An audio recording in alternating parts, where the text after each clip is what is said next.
కాంగ్రెస్ అధికారంలోకి వచ్చింది. చంద్రబాబు నాయుడు గారికి ధైర్యం వచ్చింది. గోదావరిలో ఉన్న నీళ్లను బంకచర్ల అంటే దాదాపుగా కృష్ణా బేసిన్ పైన పెన్నా బేసిన్, రాయలసీమల అవతల ప్రకాశం, నెల్లూరు అక్కడి వరకు తీసుకెళ్తున్నాడు. ఇది కాంగ్రెస్ పార్టీ ఈ ప్రభుత్వం ఇచ్చిన అలుసు. ఇది స్థూలంగా వాళ్ళు చేస్తున్న ఆరోపణ. ఈ నేపథ్యంలో మిమ్మల్ని అందరినీ మనందరం ఇక్కడ కూర్చొని జరిగిన నేపథ్యాన్ని వివరించుకుంటూ ఏ విధంగా వాళ్ళు అబద్ధాలు చెప్తున్నారు, ఈ అబద్ధాలతోని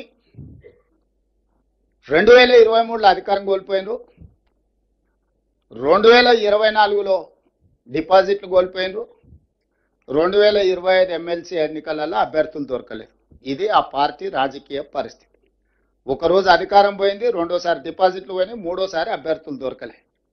ఇప్పుడు ఆ పార్టీ నందుల పునరుజ్జీవనం కాదు, రిజర్వేషన్ ఆఫ్ రివర్స్ కాదు, రిజర్వేషన్ ఆఫ్ టిఆర్ఎస్ పార్టీ కోసం ఈరోజు తాపత్రయపడుతున్నారు. ఇది నర్దుల పునరుజ్జీవనం కోసం చేస్తున్న ప్రయత్నం కాదు. ఆ పార్టీని పునరుజ్జీవింపజేసుకోవడానికి నీళ్ల సెంటిమెంట్ను వాడుకోవాలి. ఈ నీళ్ల సెంటిమెంటే తిరిగి మళ్ళీ పార్టీని బతికిస్తుంది. దానికి భూతంగా ఆ పక్క రాష్ట్రంలోనే ముఖ్యమంత్రిని, ఈ రాష్ట్రంలో ఉన్న ప్రభుత్వాన్ని ఒక భూతంగా చిత్రీకరించాలని కుట్రలు ఈరోజు క్షుద్ర పూజలు చేసినట్టుగా ఆయన ఫామ్ హౌస్లో కూర్చొని ఒక ఆలోచన చేస్తున్నాడు. ఈ క్షుద్ర పూజలు చేసే ఫామ్ హౌస్ నాయకుడికి ఈరోజు ఇదొక్కటే జీవనాధారం అని ఆలోచన చేసి మనల్ని బదనాం చేయాలనుకుంటుండు. చంద్రబాబు నాయుడు గారి హయాంలోనే, మొదటిసారి చంద్రబాబు నాయుడు గారి హయాంలోనే ఇన్ని పేజీల రిపోర్టు వ్యాప్కోసు ఆంధ్రప్రదేశ్ గవర్నమెంట్కి ఇచ్చింది. ఏ ఒక్క రోజు కూడా చంద్రబాబు నాయుడు గారు ఉన్నప్పుడు 16 నుంచి 19 వరకు ఏ ఒక్క రోజు ఇది చంద్రబాబు నాయుడు గారిని వ్యతిరేకించలేదు చంద్రశేఖరరావు గారు. ఇది వదిలేసి 2019లో మళ్ళీ జగన్మోహన్ రెడ్డి గారు రాగానే ఇప్పుడు అన్ని పవర్ పాయింట్ ప్రజెంటేషన్లు చూపించారు. In continuation of Chandrababu Naidu proposal, Jaganmohan Reddy గారు వచ్చినాక కూలంకషంగా డీటెయిల్డ్ ప్రాజెక్టుతోని ఇదే ప్రగతి భవన్లు ఇక్కడనే మిత్రులు పొన్నం ప్రభాకర్ గారు చెప్తారు, ఇదే ప్లేస్లో జగన్మోహన్ రెడ్డిని పిలిచి మంచి భోజనం పెట్టి పవర్ పాయింట్ ప్రజెంటేషన్ ఇచ్చి ఏ విధంగా గోదావరి జలాలను పెన్నా పరివాహక ప్రాంతానికి బంకచెర్ల వరకు తరలించుకెళ్లాలను చంద్రశేఖరరావు గారే వాళ్ళకి మొత్తం నేర్పిండు. ఈరోజు ఆయన 80,000 పుస్తకాలు చదివిన తెలివితేటలు, విశ్వాసం ఏదైనా ఉంటే తెలంగాణ ప్రజల పట్ల చూపించాలి.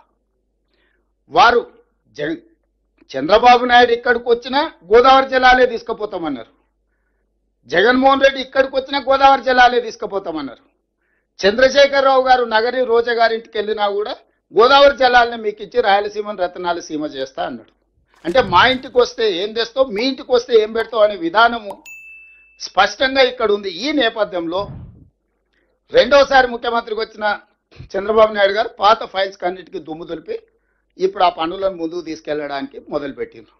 మేము స్పష్టంగా చెప్పినాం, కృష్ణానదిలో మా ప్రాజెక్టుల అన్ని నీటి కేటాయింపులు, గోదావరి ప్రాజెక్టులో మా ప్రాజెక్టుల నీటి కేటాయింపులు అన్ని వివాదాలు పరిష్కారం అయితే తప్ప మిగులు జలాలు అనేది లెక్క. తేడారిగా మారిన రాయలసీమను రతనాలు సీమ చేస్తా అన్నాడు. కేవలము రాగి సంకటి రొయ్యల పులుసుకే మాకింత అవకాశం ఇచ్చిండు చంద్రశేఖరరావు గారు. ఉత్తమ్ కుమార్ రెడ్డి, రేవంత్ రెడ్డి ఎందుకు అడ్డం పడుతున్నారు అని ఇప్పుడు వాళ్ళ బాధ. ఉత్తమ్ కుమార్ రెడ్డికి, రేవంత్ రెడ్డికి రొయ్యల పులుసు కానీ రాగి సంకటితో పనిలేదు. తెలంగాణ ప్రజల యొక్క హక్కులతోనే మాకు సంబంధం. వ్యక్తులు ఎవరికైనా పరిచయం ఉండవచ్చు. వ్యక్తులు పరిచయం ఉన్నంత మాత్రాన రాష్ట్ర రైతాంగం యొక్క హక్కులను తాకట్టు పెడతామా?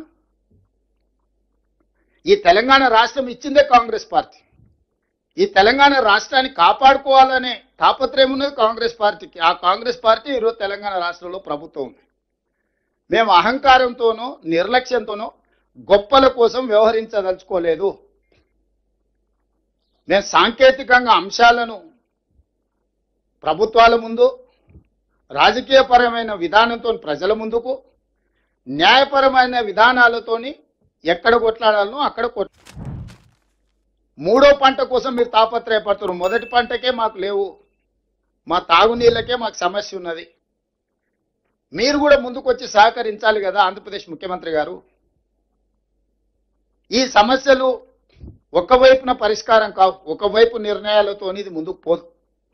ఇరువైపులో చర్చించుకోవాలి. చర్చల ద్వారానే పరిష్కారం వస్తుంది. కేంద్ర ప్రభుత్వం పెద్దన్న పాత్ర పోషించాలి చట్టపరంగా. Apex council chairperson is Jal Shakti minister. ఆనాడు ఉమాభారతి గారు ఉన్నారు, తర్వాత గజేంద్ర సింగ్ షెకావత్ ఉన్నాడు, ఈరోజు సిఆర్ పాటిల్ ఉన్నాడు. పెద్దన్న పాత్ర పోషించాల్సిన కేంద్ర ప్రభుత్వము ఒక లిటిగేషన్ క్రియేట్ చేస్తుంది. పరిష్కరిస్తే మా దగ్గర ఎందుకు వస్తారు? ఈ పంచాయతీ ఇట్లుంటేనే ఇద్దరు మా దగ్గరకు వస్తారు కదా, అప్పుడు ఇద్దరు జుట్టు పట్టుకొని ఆడించవచ్చు అని కేంద్ర ప్రభుత్వం యొక్క విధానం. ఇన్ని మాటలు మాట్లాడే కిషన్ రెడ్డి గారు ఎందుకు ఈ నీటి కేటాయింపులకు సంబంధించి బాధ్యత తీసుకోరు? కేంద్ర మంత్రి కదా ఆయన, union cabinet minister. CR Patil గారికి ఎంత హోదా ఉందో కిషన్ రెడ్డి గారికి కూడా అంతే హోదా ఉంది. మేము పర్సనల్గా కలిసి చెప్పినాము, అధికారులను పంపించి చెప్పినాం కిషన్ రెడ్డి గారికి.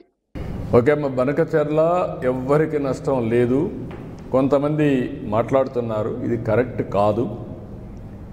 తెలంగాణలో కొన్ని ప్రాజెక్టులు నేను సమైక్య ఆంధ్రప్రదేశ్లోనే దేవాదులు నేనే పునాదులు వేశాను. ఆ రోజు లిఫ్ట్ ఇరిగేషన్ పెట్టాను.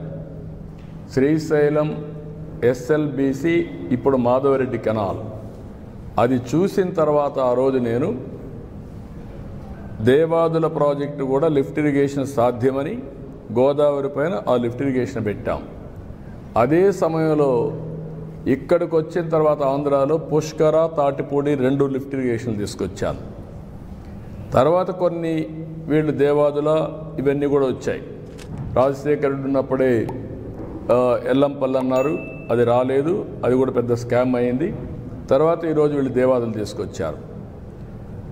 గోదావరిలో నీళ్లున్నాయి, పైన ఉండేవాళ్ళు వాడుకుంటారు, కిందలో వాడుకోవచ్చు. 2000 టీఎంసీ నీళ్లు సగటున 100 సంవత్సరాలు సముద్రంలోకి పోయినాయి. సముద్రంలోకి పోయే నీళ్లు ఒక 200 టీఎంసీ ఇక్కడ కానీ అక్కడ కానీ వాడుకుంటే రాష్ట్రాలు బాగుపడతాయి, తెలుగు కమ్యూనిటీ బాగుపడుతుంది, నీటి సమస్య పరిష్కారం అవుతుంది. ఆ విషయమే నేను పదే పదే చెప్తున్నా, ఎవ్వరికీ నష్టం లేదు. నేను తెలంగాణలో ఉండే ప్రాజెక్ట్స్ గోదావరి పైన ఎప్పుడు అపోజ్ చేయలేదు, అపోజ్ చేయను కూడా.